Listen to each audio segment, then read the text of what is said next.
Gure politikia hori zen, zela zen manifestazio baten Madriden, bandera republikanekin erretzen zoan, eta gero, ez dakit handikan, kartzela, ez dakit zitxio zazten, beste behak izaten du, beste motiuk ez dakazela. Zaturranea etorri izan, eta horri zan denien Zaturranea, neri ekarreztien, gero handikan ez dakiz mademora, 3 urte. 3 urte nakazela, ibieldu ziren etxea.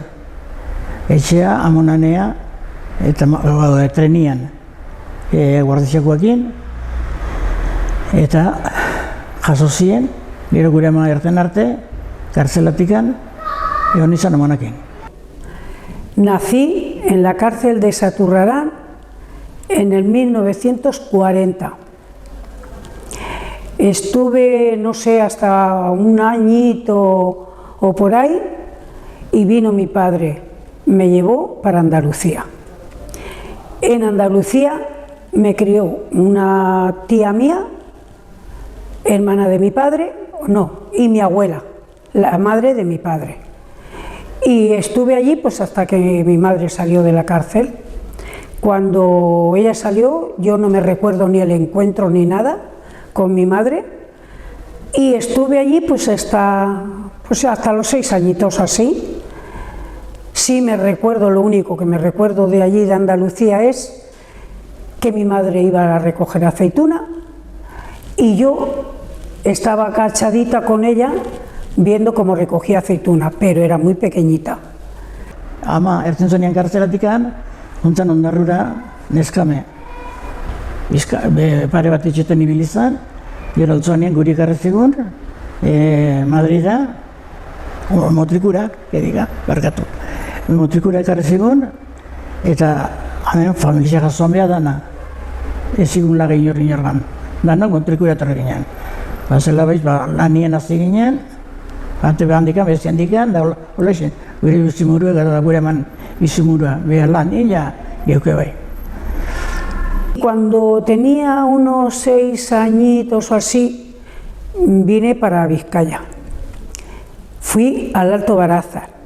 En el Alto Barázar estaba con mi tía, una de ellas las que me había criado, y estuve un poco mal porque me hacía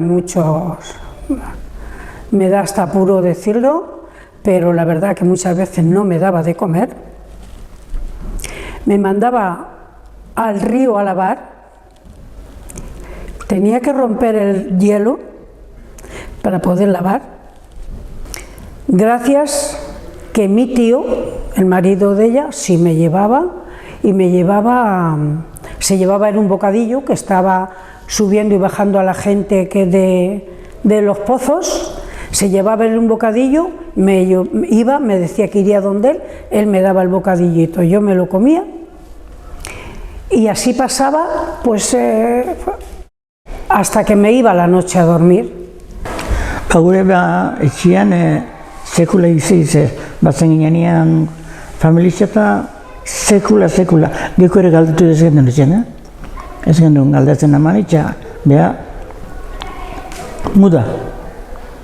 Areke, ez dakit barruan nukiko zen, bere barruan, baina konta izez.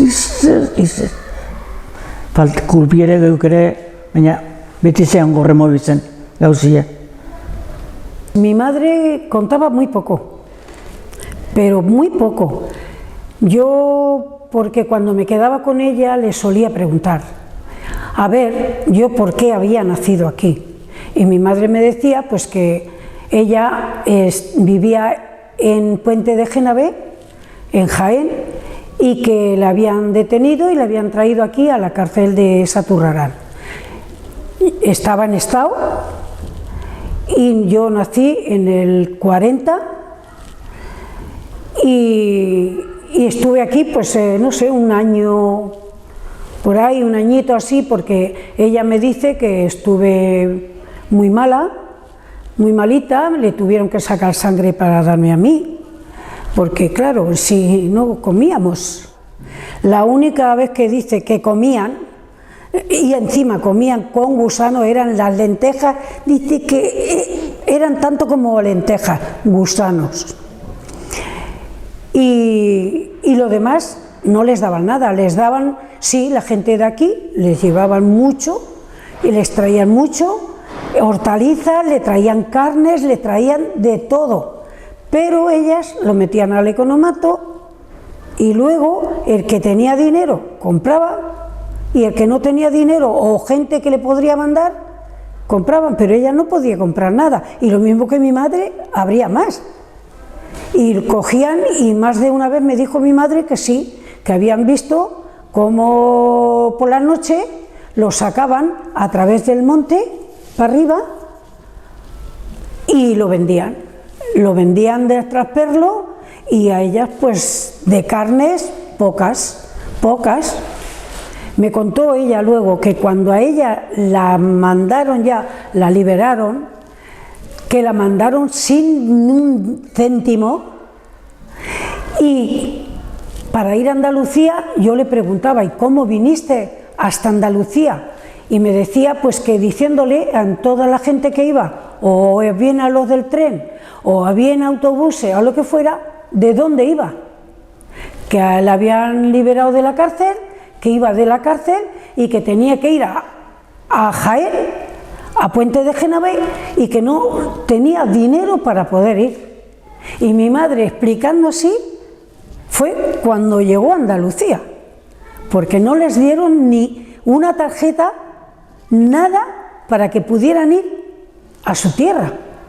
Y claro, yo lo único que le preguntaba a mi madre, bueno, ¿y cómo? ¿Y me bautizaste en...? Y sí, me dijo, sí. Y tu madrina es una catalana, se llamaba Mercedes, y tú te llamas Mercedes por la catalana.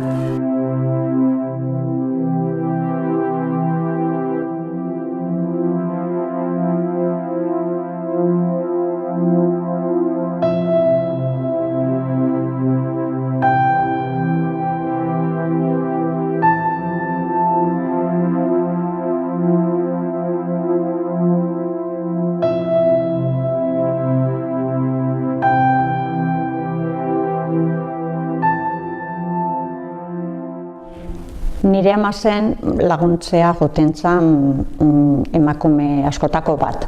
Orduan, guri komentatzen ziguten etxian bai amonak eta bai amak nola jakin zutenean hainbeste emakume eta aurre ekarri zutela espetxera, Saturranea, nolabait lagundu behar zakuela, zeozela. Orduan, nire amonak esaten zuela, baskaria ipintzen zutenean potajia edo zeozer, bakoitza kutsarada bat edo bi gutxiago jan, eta hori beurei eraman jateko. Zauken ezer edo zer ematen zizuen jateko, eta horrela egiten zuten. Orduan, eramaten zuten, ostegunetan eta igandetan joaten zian bizitara, ze ostegunetan eskolan jai eukitzen zuten, eta orduan aprobetxatzen zuten eramateko janaria eta eramaten zuten potajea baldin bazan lapikoan, bestela otarran eta beste ontzi batzuetan. Eta juten zian, batzutan autobus baten, Arteondo autobusa itxuraz egon ometen zan, eta esnea eramaten zutela kartzela inguruko baserrikoen esneak, batzen zituenak, eta orduan nire amata batzuetan juten zian oinez, eta beste batzuetan autobusez. Bueno, gu txikietatik, ja gurasoak eta isikok eta denak, esan dozkuen zelan dagoen familia Madriden, eurak lagundutzena kartzelan egon zinean, ez? Kartzelan egon ziren madritarra Teresa Alonso, bera etorri zen Madridik kartzelan egon da, umea ere ekuiban kartzelan bertan Madriden, eta denpora gutxira etorri ziren Saturranera. Umea izan zen Cesar, eta etorri zirenean Saturranera, gure familia ondarrutarra da, eta gure auman amak, bisabuelak, etxean egoan, beran alaba batekin, josparekin, eta ikusi ben bentanatik zelan militar bat, militar jantzita, ze soldautza negoan, eta soldautza negoan azan Florin, eta ume txiki bat, azan Cesar, eta beran Teresaren ama, Andra edadekoa, eta sartu ziren denda baten, ondarrun, eta gure etxeko aurrean. Eta esan dutzen bizaguelak beran alabari. Horrek zer problema bat dute, eta jun dendara, sarturi diren dendara, eta galdetuia segertatzen gakoen erose behar duten, ez? Eta, nik uste dut atrebidak zirala, ze ez da normala denda batera joan eta jakitera zer gertatzen zen. Baina, ordun denporak holan ziren. Eta jakiban, gure isiko, gure etxan isikok, jakiban, zelan haren militararen, soldautzako horren Florinen emaztea zelan egoan kartzelan. Geroan zegoela ate handi bat barrura sartzeko, baina ja sentinelak edo egoten ziala ate onduan eta kentzen ziotela eramaten zegoen gauzak, eta eura sartzen zian bizitara. Baina, euren familiak bilaltzen zituzten honea euren jakitzeko gauzak eta euren berri jakitzeko orduan, nire ama eta zian hain gaztiak umiak 12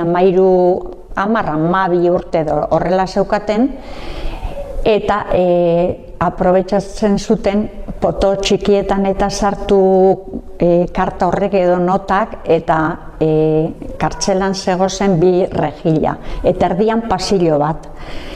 Eta arek esaten zuan bazela umia ezizueten hainbeste jaramon egiten, aprobetxatzen zutela boltsiluetan eramateko notak, eurai presai emateko eurak ere jakitzeko euren familien berri. Eta eurok ere nola zaudeten, kanpoan zaudetenak jakitzeko.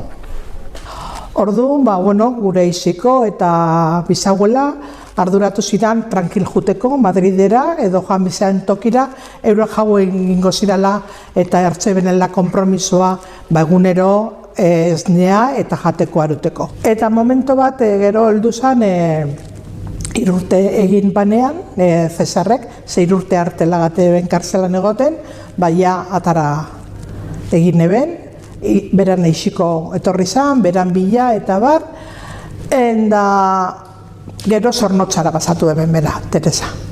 Baina ere harremana jarraitu gendun. Gero heldu zen zelan kartzelatik urten, kasualitatez bera kartzelatik urten da gizona sartu eben, baina horreku eben euran giro gogorra.